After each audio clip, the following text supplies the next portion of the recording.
વલસાડના ભાગલ ગામના યુવાનનો રખડતા ઢોરની અડફેટે અકસ્માત સર્જાયા બાદ સારવાર દરમિયાન હોસ્પિટલમાં મોત. તારીખ 19 નવેમ્બર મંગળવારના રોજ 4 કલાકની મળતી માહિતી મુજબ વલસાડના ભાગલ ગામનો યુવાન ઘરેથી નોકરી પર જવા નીકળ્યો અને રસ્તે રખડતા ઢોરની અડફેટે આવી જતા ગંભીર રીતે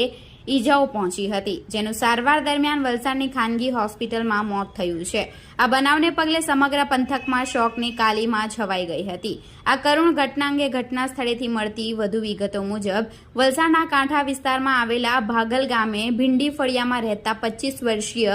દિવ્યનભાઈ અશોકભાઈ પટેલ ગત રાત્રિ 18/11/2024ના રોજ રાત્રે આશરે 10 વાગ્યાના સુમારે તેના ઘરેથી તેની Maestro moped number GJ15 AP 6226 લઈને નોકરી કરી